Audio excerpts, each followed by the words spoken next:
When people hear the name Yorgos Lanthimos, most of them are probably thinking of Kinds of Kindness, Poor Things, or The Favourite, since these films were more advertised to the mainstream and had a more well-known cast. But there's something about the bigger budgets of these films that kind of make me feel like something's gone. It feels like I take less home with me, they're less thought-provoking. Whereas Yorgos Lanthimos' first two films, Dogtooth and Alps, had much smaller budgets and more restricted locations, which was compensated by absolutely incredible dialogue, philosophical concepts, and overall unique and thought-provoking storytelling. With this analysis, I'm going to try and open your perspective on Yorgos Lanthimos, if you'd only been familiar with Poor Things and didn't think it was very good. Anyway, this is Alps.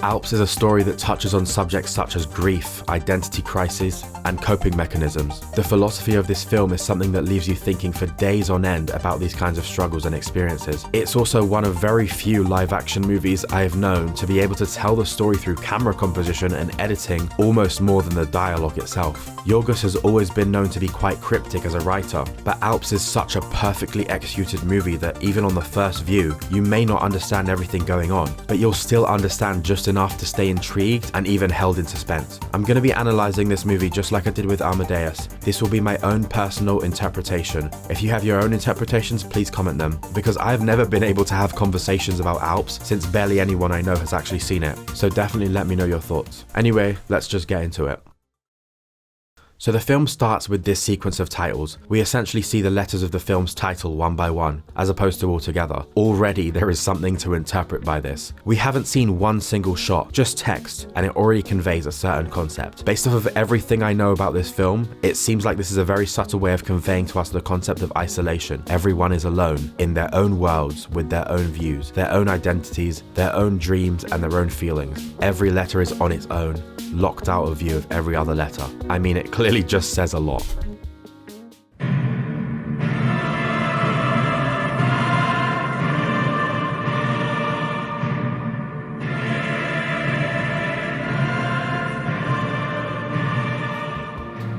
The first shot is an extreme long shot, and we see the girl we'll call the gymnast in the dead center of the frame. Her coach is just off to the side. Something to note here is the fact that something like rhythmic gymnastics should be seen as some sort of freeing and fun activity. I think this is portrayed by the composition, the fact that she is in this vast free space, except two things disturb this freedom: the fact that the music sounds quite daunting, and the fact that her coach is right there in the frame watching her. A shot that should look quite open is now claustrophobic, and her smallness in the frame now comes across as vulnerability. The first time I watched this, I felt as though I could already tell a lot about her character because of this cinematography, the music, and also because of the way she's moving here. She's quite a fidgety, nervous person, and she doesn't seem very excited by the music that's playing. She looks as though if she gets anything even slightly wrong, she'll be in big trouble. The way the music drags on for so long really sets the scene of this situation, and it's already a great way that this film begins world building. We start to see that this universe clearly isn't authentic. This is a world where awkwardness just seems to be the norm. Maybe I'm just saying this because I've seen the movie, but I do honestly think these first opening moments paint this sort of picture already.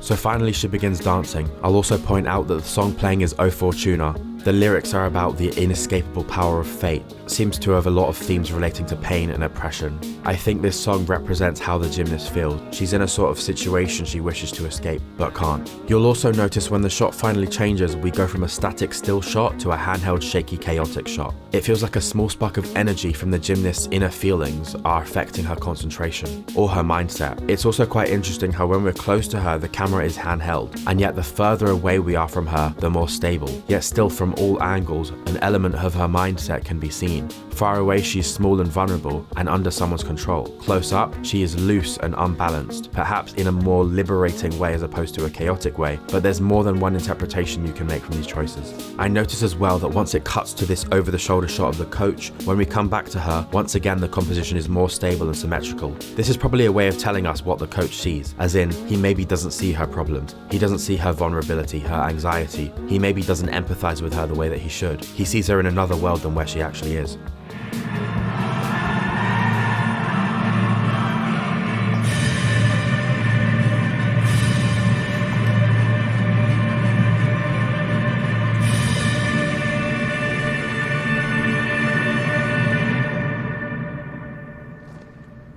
The dance finishes with the gymnast blindfolding herself. I think the symbolism of that is clear. It's a sort of way of showing her own oblivion of the world around her. She's being locked out of other possibilities. We know this for sure when she and her coach begin talking.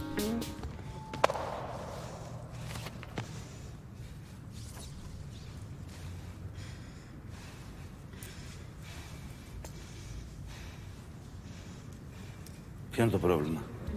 Obviously, it's important to mention the way she sits down. Knowing Yorgos Lanthimos, it's very likely a sexual connotation, but it's also just another way of showing how vulnerable she is. And it's also the fact that she is low down, sitting on the floor, and he doesn't even kneel a little. He stands tall, looking down on her. Let's listen to the conversation. Ξέρεις ποιο είναι το πρόβλημα? Είναι πολύ ωραίο. Ρυθμικό. Δεν μ' αρέσει. Με αποσυντονίζει.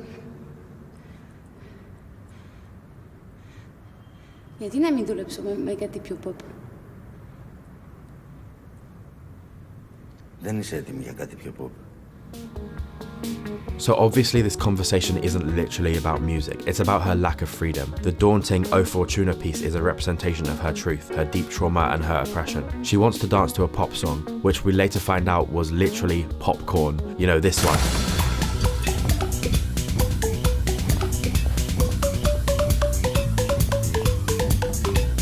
Pop represents her fantasy, where she would like to be instead, her freedom, which he won't allow. Αν θες να μάθεις ποιο είναι το πρόβλημα, θα σου πω εγώ ποιο είναι το πρόβλημα. Το πρόβλημα είναι ότι δεν με εμπιστεύεσαι. Το πρόβλημα είναι ότι πιστεύεις ότι δεν είμαι ακόμα έτοιμη για κάτι πιο pop. Ενώ είμαι. Έτσι και μου ξαναυψώσει τη φωνή, θα πάρω μια κορίνα και θα σου σπάσω το κεφάλι. Και μετά θα σου σπάσω τα χέρια και τα πόδια. Και τότε σίγουρα δεν θα μπορέσεις να δουλέψεις με κάτι πιο pop. Για την ακρίβεια, δεν θα μπορέσεις να δουλέψεις με τίποτα. Ούτε με rock, ούτε με foxtrot, ούτε με latin, ούτε με τίποτα. Ξέρω καλά πότε κάποιος είναι έτοιμος για pop. She blatantly didn't raise her voice, and I've thought of two different interpretations for this. That either this world is not the real world, as in like a musical, they're not actually singing songs, it's just a fantastical representation of the situation. In this case, maybe people are having normal conversations, they're talking with emotion, with volume, they're acting with variety, but what we're seeing is a distorted version of the world where everyone speaks monotone and lack emotion. I don't know, I'm a bit iffy on that interpretation, so I'd say this one is better, that he sees a different version of her, the wrong version of her, a version that shouts and is whiny and complains, so he feels it's okay to say this sort of thing to her. Whatever it is, it's clear he's establishing his power and control over her. I love the shallow depth of field in these two shots. Also, this is something mentioned in my uni essay, where I talked about the editing in this movie. When these two characters are speaking to each other, they are both completely isolated from each other in terms of their mindsets. They're also so focused on each other, which is why the background is blurred so much. What you'll notice with these shots is that the coach is looking down at her, and then when it cuts to her, she's looking down. Typically, when it comes to conventional editing rules, you'd be expected to cut to the gymnast already looking up at him, so the space between them can be established. Yet instead, it cuts to her just looking down, immediately breaking this space between them, and then she looks up at him, but it still doesn't look connected. These two angles don't look like they're exactly in the same world, and I think that's the point. And that's when we get to this scene. Συγγνώμη.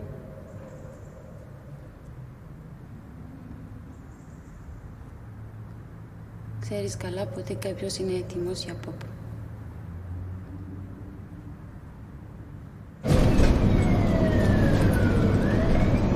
I I think everyone would assume from that cut that that must be the gymnast, having been beaten by the coach, but it's actually not. It's a 16-year-old girl called Mary, or Maria. But the reason it cut between these two girls is because of their connection. Actually, as the story progresses, the relation between these two girls becomes the central part of the overall plot. So here we get a great example of Yorgos being incredibly restrictive with his camera angles, and I promise you it's not just him being lazy. There is a very good reason this entire scene is only shot from this angle. Again, this is something I mentioned in my uni essay. The other character in this scene is technically one of the main characters in this movie, but in this scene, he holds absolutely no emotional weight, and we'll find this is a consistent rule throughout the film. The camera is almost always focused on the character who holds the most emotional weight of the scene. Mary is in pain after a horrific car accident that she's apparently not likely to survive. Meanwhile, she's being asked the most random questions. What he's saying is very much important, but the fact that we are stuck on her is such a great way of letting us into her world. If we were to cut occasionally to him talking, we may be misled to think we should be following his story, tracking his feelings, and reading into the way he says things.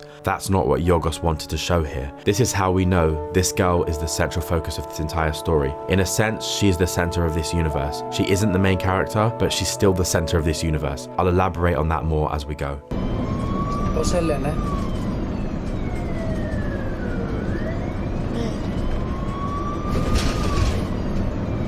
Μαρία, πώς σε φωνάζουν συνήθως? Εγώ θα σε λέω Μαρία. So right from the start of this conversation, we see that she has said her name is Mary, but the man either heard Maria or is purposefully calling her Maria instead of Mary. The reason for this isn't easy to explain, but I do interpret that once again it's just a subtle clue that tells us this man is another person like the coach who doesn't have empathy for her. Something as simple as getting her name wrong, I believe does play a small but effective part of this puzzle we're building up about this universe. Έχεις αδέλφια? Όχι. Μαρία, έχεις χτυπήσει πολύ άσχημα. Οι πιθανότητες να πεθάνεις είναι μεγάλες. Αν σου έλεγα τώρα να διαλέξεις έναν ηθοποιό, ποιο θα έλεγες? Ποιος είναι αγαπημένος σου? Λοιπόν, θα σου λέω εγώ ονόματα. Αν το βρίσκω, κάνουμε ένα νόημα. Brad Pitt. Όχι. Johnny Depp. Τι? Ούτε ο Johnny Depp. So the reason he's asking these questions is that he's trying to gather some information about her that he can relate to his secret organization later on, the team who would eventually be called the Alps. This organization works with people who are grieving over a loss, and they attempt to act as substitutes for them. And so the reason he's asking these questions is so that her substitute, when she dies, can take this information into account when she pretends to be her to her family. Note how the questions he asks are so superficial, skin deep. Nothing delves deep into her psyche or her actual personality. With every conversation, this universe is becoming more and more fleshed out, and we learn that people's perception of identity seems to only boil down to the most superficial elements. If you've seen Yorgos Lanthimos' film The Lobster, you can probably see the similarities. Their view of chemistry seems to be that if two people get nosebleeds, that means they're compatible. I think this concept is obviously a commentary on the superficial rules of life in general. What this essentially suggests is that everyone has their own true perception of themselves, but everyone else has their own perception of them. In everyone else's mind, you are a completely different person, and I think this concept is touched on a lot in this film. Anyway, let's move on. Φέραμε ένα κορίτσι γύρω στα 16. Αυτοκινηστικό, εσωτερική αιμορραγία, σπασμένα πλευρά. Παίζει τένις.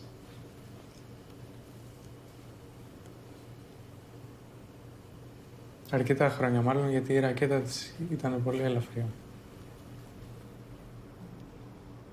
Μπήκε χειρουργείο. Ναι. Συγγενείς. Ειδοποιήθηκαν οι γονείς της.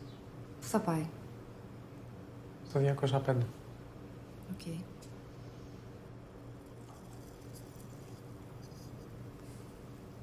Δεν έχει αδέρφια. So this man who was in the ambulance, the only problem is throughout the movie, it doesn't seem like he actually works at this hospital. He's not in uniform here and he's not in uniform here. So should we be inclined to assume he snuck onto that ambulance? This was something I've always been confused about, but I did some further thinking and I realize now it's possible that this woman here, who we'll call the nurse, is well, a nurse at the hospital, and also works as a paramedic, and so was able to drive this patient to the hospital, although again, it's not likely. It's also possible that this man may have been notified about this accident and then paid off the paramedics to be allowed on the ambulance. I think the way things don't quite add up here just serves to let us into this girl's brain. Αγαπημένος της ηθοποιός είναι ο Jude Law. Οκ. Καστανή, ξανθιά με λαχρινή. Καστανό σκούρο, αν και το κεφάλι ήταν γεμάτο αίματα, νομίζω καστανό σκούρο. We cut to a single shot of the man explaining some things about the girl. He's credited as stretcher bearer, but let's call him Mont Blanc. It's a medium long shot, not so personal, just enough to let us know what he actually looks like. He's on the center left side of the frame and looking towards the left, with an empty chair beside him. I think what this shows is that even him, this man who seems to be the founder of this organization and has control over people, is also oblivious to the world around him. He is restricted in his own mind and his own thoughts, and the chair next to him shows he is alone in a sense. We then cut to the nurse, slightly closer, centered yet only slightly on the right, but she is fully angled sideways as opposed to a 3/4 angle. She can see a lot less than him, but we feel more of an emotional weight towards her through her unsupported back, her worried face, the composition of the shot, and the holding of her cup with a straw. All these elements in these shots tell us about where they're at, and possibly their dynamic with each other. I don't think this girl feels threatened by this man, at least not yet, but it's clear both characters are stuck in their own worlds. The nurse may be a little bit more than Mont Blanc. I probably shouldn't get too hasty with my analysis just yet, as the movie has just started, but I'm going to say what's going through my mind as they come. We do actually get a closer shot of both of these characters as Mont Blanc lists off some information about the girl. We see him on the far right looking left, but considering that the negative space in this shot is out of focus, I see this as a sort of irony. Once again applying that rule of assuming that when a camera is close up to a character, that's when we're inside that person's mind. If we go by that rule, this shot is telling us that in his mind, he doesn't know everything, but perhaps he thinks he does. He thinks the things he does are for the greater good and doesn't see the downside. When we cut back to the nurse, we're inside her mind, and again, she's in the center, yet her actual eyes are very much on the right side of the frame. This composition emphasizes the state of restriction she may feel she is in. I also think the drinking from the straw is also a sort of hint at childlike innocence, which may sound crazy and out of nowhere if you haven't seen the film, but if you have, you'd see why that is relevant. Truthfully, it's safe to say that this character has some trauma and possibly even some age regression, and she has trouble with her identity and her perceived maturity. This problem intensifies as the plot develops. We then get a very random exchange, and I had to turn on Mr. Big Brain to try and muster up my interpretation. Θες καφέ? Ναι. Έχει μέσα. Μπορώ να πάρω την κούπα σου μόνο για σήμερα. Αύριο θα φέρω τη δικιά μου. Πώς είναι η δική σου? Σε ρωτάω γιατί μπορεί να υπάρχει και αλήθεια και να γίνει μπέρδεμα. Μπλε με κόκκινα γράμματα. Τι γράφει? Los Angeles. Όχι, δεν υπάρχει αλήθεια.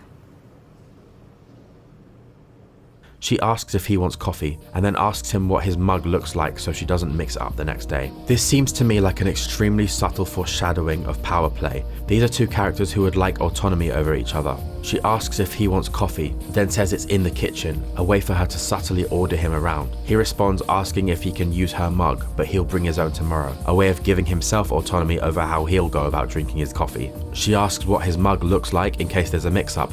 Again, an extremely subtle way to establish her own freedom in decision making. When she realizes his mug looks nothing like the others, she's lost. I'm probably very crazy for what I've just said, but if you guys have a better explanation for that exchange, I'd love to hear them. But it feels like for him, it's a way of taking power so he can feel like a strong, worthy character. For her, it's a way of trying to simply own herself rather than feel like she is always being controlled. She works for him, substituting for absent people, because it frees her in that she is uncomfortable with who she is and feels like living other people's lives liberates her. But as someone with trauma, the feeling of being bossed around, and especially in an ethically ambiguous situation, can be very conflicting. This is a huge reason why neurodivergent people often find having a job is far more stressful than a neurotypical person may find it, and why employment is also scarce for them. Okay, I've said more than enough, moving on.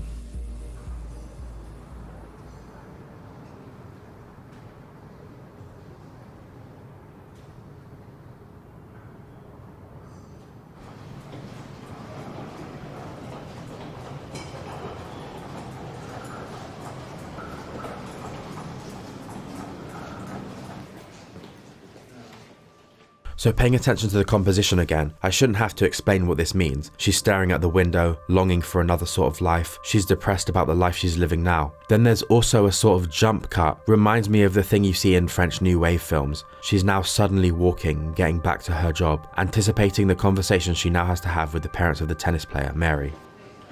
Σε αυτές τις περιπτώσεις χρειάζεται ψυχραιμία, όσο δύσκολο κι αν ακούγεται αυτό που σας λέω. Ναι. Άλλα παιδιά έχετε? Όχι. Όλα θα πάνε καλά, θα τα καταφέρει. Φαίνεται γερός οργανισμός. She asks if he has any other children, probably just another way of secretly gathering more relevant information so she can prepare for her role of substitute for their daughter. But considering that she then assures them their daughter will be fine, it also strikes me as a sort of superficial thing to say. Like, if you have another child, then it's not so bad that you've lost one. But upon hearing that she's the only child, she had empathy for their pain and decided to tell them everything will be okay, even though it's not likely she'll survive. There's also subtle manipulation at play here, since technically if they agree to let her substitute her daughter, at least in her slightly brainwashed mind, she may believe it will feel like she never died. Είναι αθλήτρια, παίζει τένις. Αυτό είναι πολύ καλό. Κι εγώ παίζω τένις. Είχα βέβαια έναν τραυματισμό, ο οποίος με κράτησε λίγο πίσω, αλλά τα τελευταία 2 χρόνια είμαι πολύ καλύτερα. Η γυναίκα μου είναι πρώην πρωταθλήτρια του τένις. Δεν θέλω να ανησυχείτε. Θα κάνουμε ό,τι μπορούμε. Η κόρη σας θα γίνει καλά. She then begins to acknowledge similarities between her and their daughter, whether they're true or not, as a way to slowly let them see that she is somehow just like her. We then get to this shot here, in which the father and the nurse's heads are not in the shot, and the mother is sleeping, eyes closed. We aren't getting any intimate information about any of these characters here. It's as if there's a layer of facade in this situation. The nurse at this point may be more concerned about being able to substitute for this daughter than actually care for her parents' feelings, at least until the dad mentions the wristband and we come here. Θα βρεθεί πίσω στο γήπεδο πριν το καταλάβετε. Και όλο αυτό δεν θα το θυμάστε καν. Θα ήθελα μια χάρη.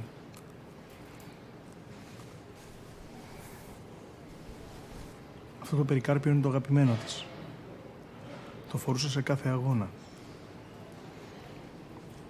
Θα ήθελα να της το δώσετε. Θα της δώσει δύναμη. Δεν ξέρω αν επιτρέπετε να το φοράει. Δεν υπάρχει πρόβλημα. Μπορείτε να της το δώσετε εσείς μόλις τη δείτε.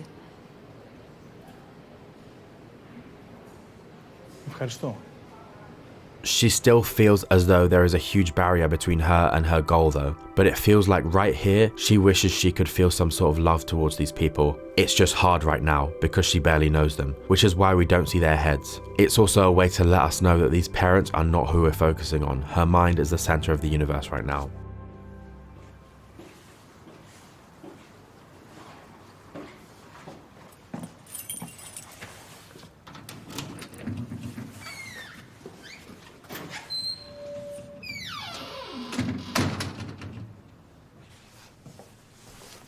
Γεια σου, μπαμπά. Άργησες. 10 παρά 5. 10 και 10. Είχε κίνηση. Ανησύχησα. Συγγνώμη. Δεν με πειράζει που αργείς. Να με ειδοποιείς όμως. Συγγνώμη. She gets home to her real father, or is it? You see, every time I'd watched this, I had always assumed it was her real father, but I only recently thought of the possibility that she may also be a substitute for his own daughter who probably died. And that's what some other people seem to think as well. It's as if we never even see a true reality in her life. It's really sad in that regard, because when can we ever see her real life? We're close to her head, we don't see her father's face, just like the future false father. It's clear she doesn't feel close to this man either, though maybe she wants to, and maybe he wants to as well. Σήμερα είναι ιδιαίτερη μέρα. Όπως ξέρετε, ψάχναμε πολύ καιρό να βρούμε ένα έβυχο και επαρκές όνομα για την ομάδα μας. Μετά από πολλή σκέψη κατέληξα στο όνομα Alps. Alps. Presumably the next day, we come back to the gymnasium, and here we can physically see the atypical distance between each of these characters. Many rules of conventional cinematic composition is being avoided. I'd also like to just point out that in this first shot, the gymnast is dangling this club in front of the nurse's face, which I think is literally just a foreshadowing. In this scene, the leader of the group explains that he thinks they should be called the Alps, and each one of them should be named after the different mountains of the Alps. I also want to mention that in so many scenes with the gymnast, you'll notice she always seems to be fidgeting, which is a sign of anxiety, and honestly, this is something I rarely see in movies. When someone with anxiety is being portrayed in movies, I feel like way more obvious traits are present. Worried face, not talking much, not making eye contact, stuff like that. But the fact that she's fidgeting, biting her nails, shows it's very likely Yorgos Lanthimos did some psychological research, not just on her, but on all the characters. I think whatever mental health issues these characters have, they're being portrayed quite accurately. And with all the information we're given in this film, I'm sure a professional psychiatrist could probably diagnose some of these people. I just remember when I first noticed she was always fidgeting, I would think, reminds me of me. Maybe she has ADHD. Considering the context, it's possible she does. But this movie is definitely more just focused on her anxiety and her depression. Γιατί Alps? Alps για δύο σημαντικούς λόγους. Πρώτον, δεν υποδεικνύει επουδενή το τι ακριβώς κάνουμε. Και ο δεύτερος είναι καθαρά συμβολικός. Τα βουνά των Άλπαιων δεν μπορούν να αντικατασταθούν από κάποιο άλλο βουνό. Και οτιδήποτε άλλο θα είναι μικρότερο και λιγότερο επιβλητικό. Άρα, ένα αποτυχημένο υποκατάστατο. Το καταπληκτικό όμως με τα βουνά των Άλπαιων είναι ότι ενώ δεν μπορούν να αντικατασταθούν από κανένα, μπορούν να αντικαταστήσουν οποιοδήποτε άλλο βουνό. Ποιος θα είχε πρόβλημα δηλαδή να δει στη θέση του Αραράτ ή του Μακίνλεϊ της Άλπης?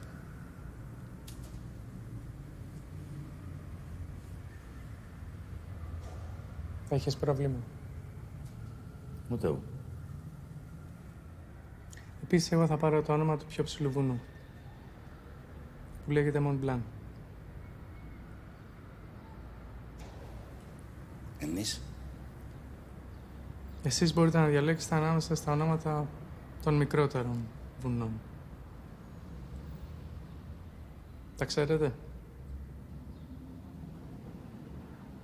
Monte Rosa, Dom, Weisshorn, Matterhorn, Finsteraarhorn, Alletshorn, Barthes-Ekran, Gran Paradiso, Pitz Bernina και άλλο ένα. Το Weissmess. Σας τα έχω φωτοτυπήσει. So he begins explaining his reason for naming them Alps, and clearly he thinks they can substitute people very easily, since as mentioned before, this is a universe that seems to assume superficial elements of people are indistinguishable from authentic beings with souls and their own unique thoughts. See how when we get closer to Mont Blanc, he sees the nurse, but she's completely out of focus, and it's the same from the nurse's view. This whole time, these people aren't seeing each other. I probably don't need to mention this element of cinematography much anymore because you get the gist. There is a distance, a barrier between these characters, which means that they do not clearly see each other for who they actually are. They only see their own versions. Every character is blind in their own way. Εγώ θέλω να πάρω το Matterhorn. Ωραία.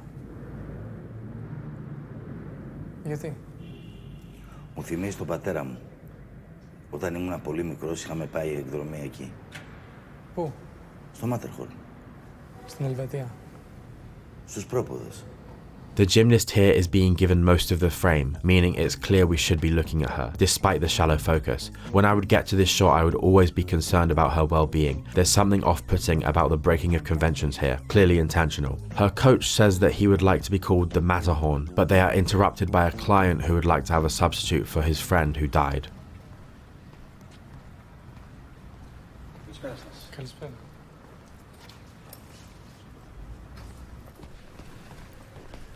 Καθίστε. Ευχαριστώ. Σας έχω φέρει τη λίστα που μου ζητήσατε και τη φωτογραφία.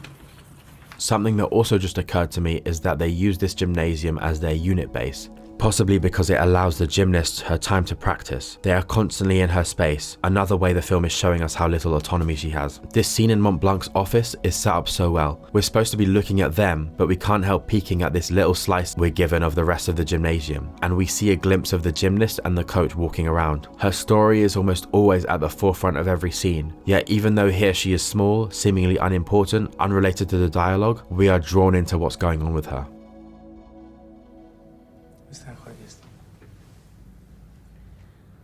Χρησιμοποιούσε πολύ συχνά τη λέξη ωστόσο πριν από κάθε φράση. Δηλαδή έλεγε ωστόσο σήμερα έχει πολύ αέρα. Ή ωστόσο θα τα πούμε μετά. Ή ωστόσο σήμερα κάνει πολύ κρύο. Κατάλαβα. So Mont Blanc asks his usual superficial questions about this man's friend. The man even mentions a subtle way in which he talks, and Mont Blanc then assigns the coach to play this man's friend. But see here in the background how the gymnast is basically trapped in a cage with this frame within a frame shot. These characters go on doing their business whilst also seeming to keep an eye on her, never allowing her her own space and time. This is such an ironic concept as their business quite literally revolves around the pursuit of trying to heal people. Yet we see very clearly this gymnast is not being given a fair kind of treatment. But it's also quite apparent that she doesn't even necessarily realize this. She's always been told what to do and what not to do. She doesn't actually acknowledge just how badly she's being controlled. The truth is, you can't just replace someone. This is a coping mechanism to a degree, but it's unlikely to actually heal people. This is a kind of control we as humans believe will fix things. There's a refusal to accept the finality of death and loss.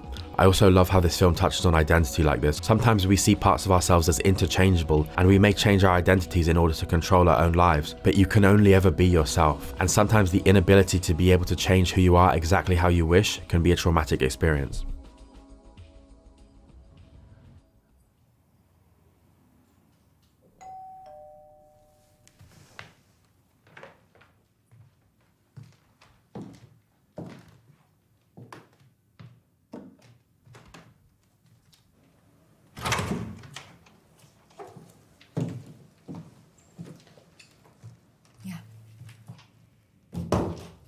Αγάπη μου, ήρθε η Άννα, η καλύτερη μου φίλη.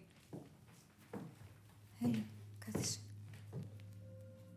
In the next scene, we meet a blind woman who has hired the coach and the nurse to play her friend and her husband. He may have died, or they might have had a divorce. We're not given the specific details, but it's not important. They recite a script, and we are able to see into this blind woman's past as they reenact a moment from her life, although we don't know how much of this script may be true and how much may have been changed around for her own personal satisfaction. In any way, what we are seeing is a situation playing out how she would have wanted it to play out. Θέλεις να σου διαβάσω? Ναι, θα ήθελα. Βιβλίο ή περιοδικό? Περιοδικό.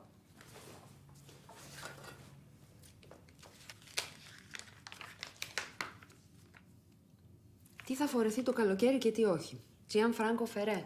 Ο βασιλιάς είναι γυμνός. Ταξίδι Γουατεμάλα, εξωτική και άγνωστη. Συνέντευξη Βαϊνόνα Ράιντερ. Αυτό.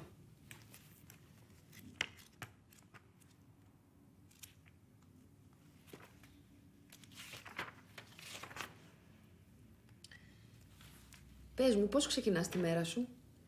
Αν δεν δουλεύω, σηκώνομαι γύρω στις 10 και φτιάχνω μία κούπα τσάι. Μετά, κάθομαι και διαβάζω τους New York Times. The nurse then reads an interview with Winona Ryder. Winona Ryder. To the blind woman. It's not a real article, once again touching on the film's themes of fabricated realities.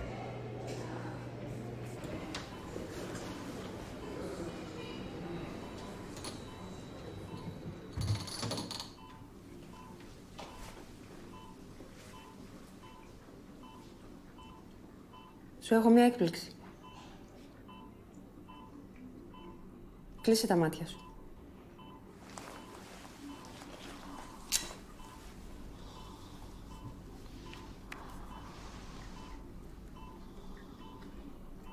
Σου αρέσει?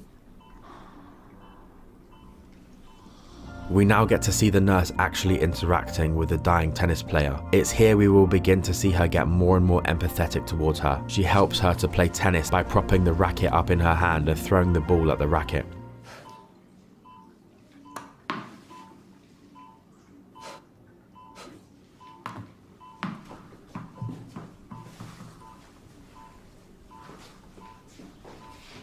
as if that would make her feel like she's actually playing tennis again. Another metaphor of coping mechanisms in general. This is such a surreal situation, yet it reflects real-life impulses real humans may go through. Hiring a prostitute to satisfy sexual and maybe romantic needs, rebound relationships, spontaneously subscribing to a religion or cult to feel as though you are gaining a purpose and a true identity, throwing the ball at the racket to simulate tennis. Είναι καταπληκτικό που έχουμε γίνει φίλες. Θέλεις να κάτσω λίγο δίπλα σου να συζητήσουμε?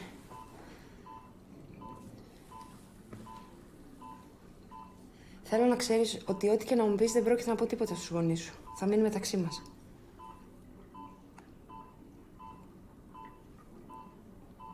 Μήπως είσαι έγκυος? Μη στεναχωριέσαι. Εξάλλου είσαι πολύ μικρή για ένα παιδί. Έχεις πολύ χρόνο μπροστά σου. Τώρα πρέπει να επικεντρωθείς στα μαθήματά σου και στο τένις. The nurse talks to the tennis player as though she's not badly injured, as if she's completely healthy and just living her life as normal. Notice the composition here. The tennis player clearly can't see herself living a long future, and she knows she will die soon.